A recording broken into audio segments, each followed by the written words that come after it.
Oh man, they talk about that still today. It's been so many years. It's been a long time. But I appreciate you having me. I haven't been on. I just got the signal. I got to get out of here because I got a dinner date. All right. Thank you very much, Brian, Mr. Dunn. Thank you very much. I loved having you. Good one. Thank you. You too, sir. Nice to see you. Hey, don't shut it off yet, okay? Go ahead and just leave. I mean, you can close it out, but don't shut it out yet. Let me. Ooh, that's not it. Turn it all off. Okay. Hello, Mark. Man. I got one for you, Mark. Huh? I got one for you. That's great. Good to see him. That was Brian Dunn right there, buddy. Yeah. I loved it. That's good. These guys know so much. I mean, I've been out of it so long that, man, it sucks. It sucks. But hey. When you was doing all them,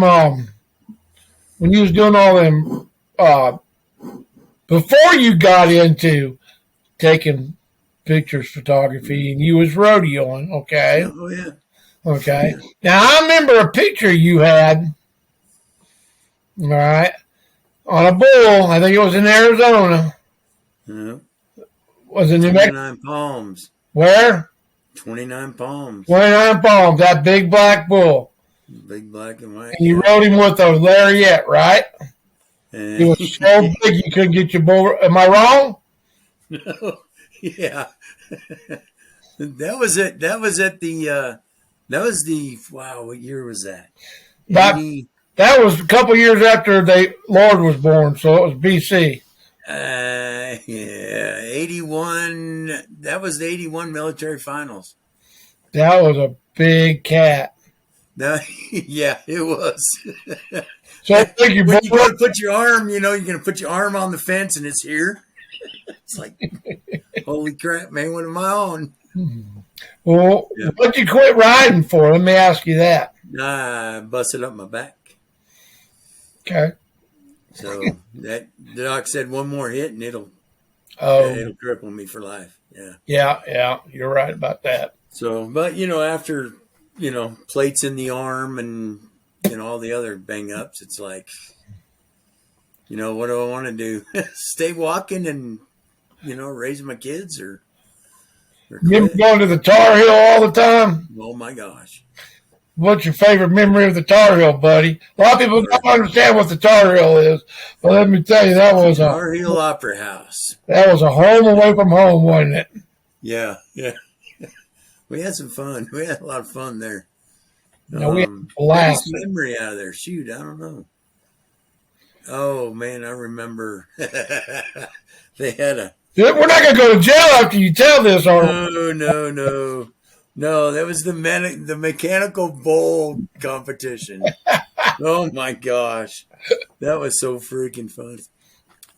But yeah, that was a good night. That was a lot of fun.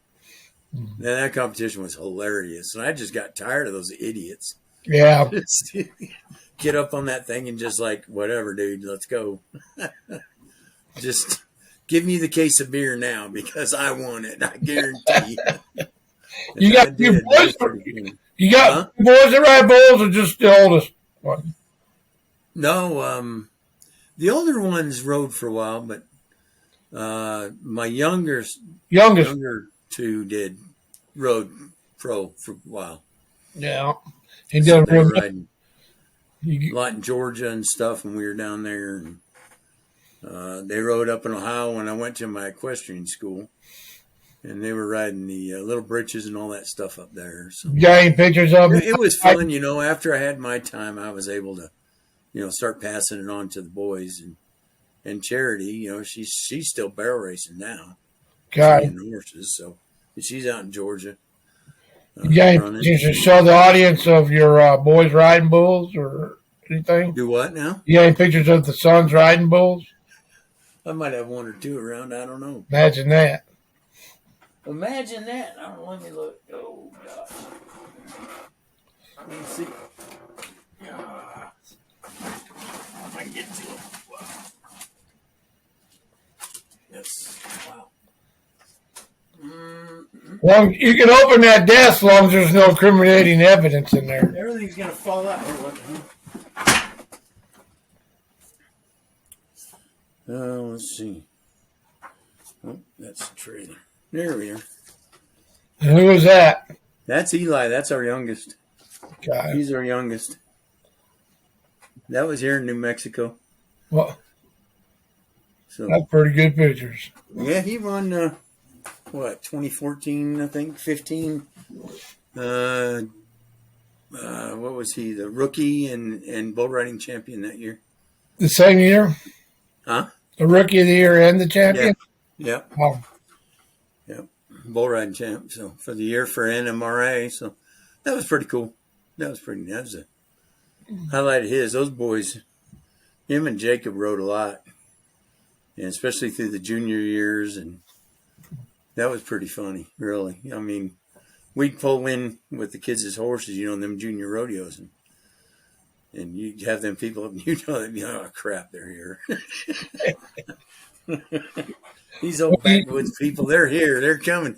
when did you start taking pictures of the rodeos at the rodeo? Well, when the kids were doing high school, I was like, man, there's like no photographers. What the heck?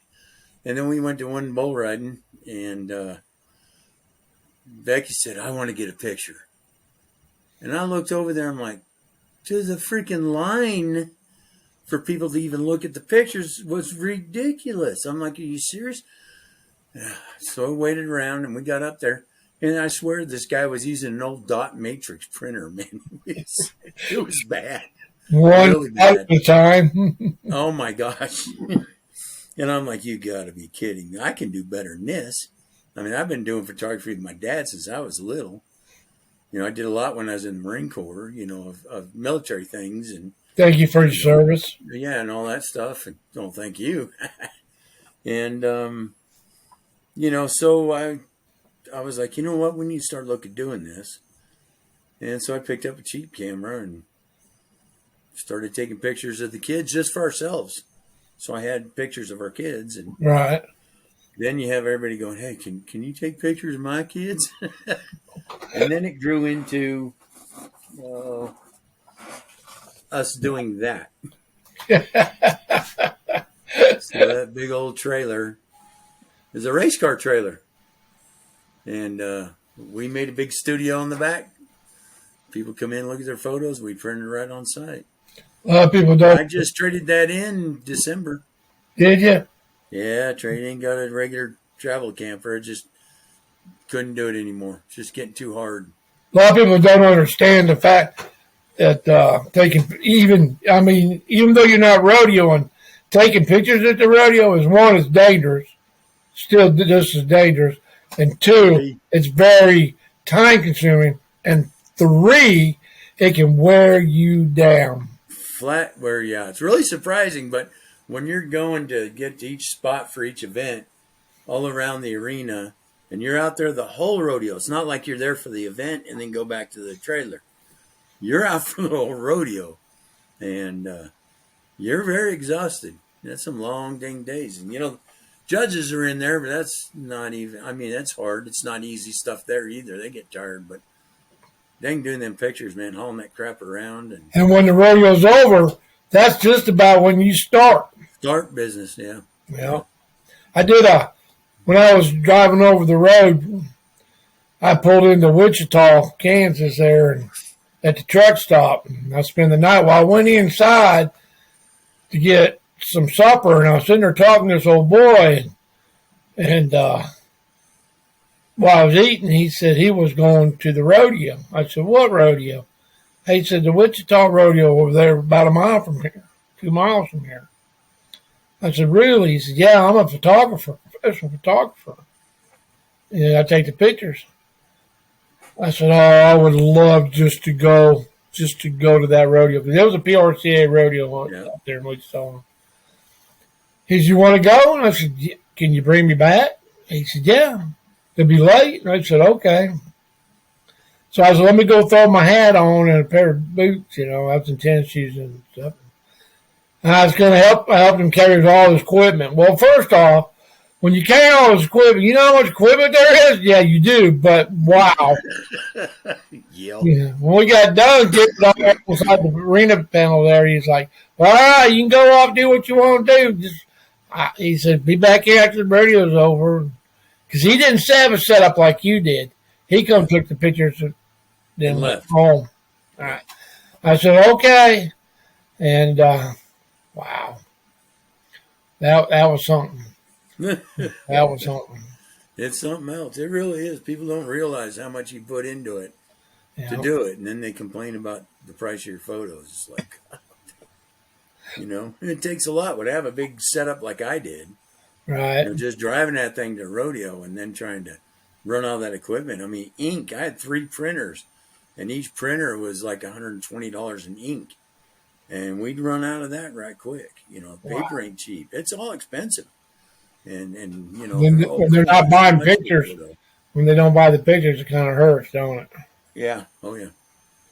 Yeah, it really does. This is actually my very first podcast. And we're going to call it episode 1, Cowboys and Clowns. And a friend of mine, his name is Randy Williams. And him and his wife will put, when I was just doing Facebook Live, Right. They would put it on the TV and watch it. And I was kind of honored and kind of humbled about that. But why? It's just watching off the phone. And they said they really enjoyed, the conversation between the Cowboys and stuff. But there's a lot of things like when I asked Brian to explain that number class thing, because right. I had doing a judge and he was talking about the mark out rule, Right. And he really loved listening to that judge talk. But he didn't understand what the mark out rule was, so I had to explain it to him, But he went and got this computer, put it on downloaded that software for me, and paid for the first month himself. He said, the first month's on me. He said, you're going podcasting. He said, I'm tired of missing out on you because I had 2 weeks in a row I could hardly do it. He said, well, ain't going to happen no more. I was like, yes, sir. I mean, I'll be honest. I was either humbled. That's pretty cool. That's pretty awesome. That's pretty. I like to talk, but I don't know what to say. But thank you very, very, very, very, very, very, very much. I gave him a cowboy hat. There you go. I gave him a cowboy hat. He's holding on to one of your used ones. I said, you know where cowboys come from? I said, you can wear tennis shoes, ball cap, and a T-shirt. Cowboy comes from the heart. Yep. And I said, if you believe you're a cowboy, it's a lifestyle. Rodeo cowboying is a lifestyle. Yeah. Cowboying as ranch work is a lifestyle. Is a whole different lifestyle. I'm going to try to get some ranch cowboys on here. I think it'd be great. I know a couple. Explain to people what that is. I love ranch rodeo. Ranch rodeo is a blast. How they work, and all that. Well, anybody, they want to learn stuff and they want to go and have a good time and have an open show.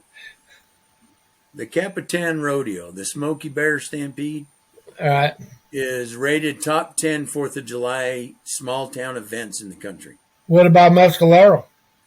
Well, it's not rated, but it's right down the road. So you can do it during the day and then come watch the big show. If the weather's right and they've had enough moisture, on the 4th of July, you stay sitting in the stands. They give everybody about 10, 15 minutes to get all their animals put up. Mm-hmm. They shut the lights off, and out in this big, giant meadow east of the arena, they start blowing off the fireworks. So you just sit in the stands and watch the fireworks. The first time I did Mescalero, clowned it. Yeah. I'd say I was more nervous than a 17-year-old girl reading my first EPT. I was driving all the way out there, in my little RV that I had.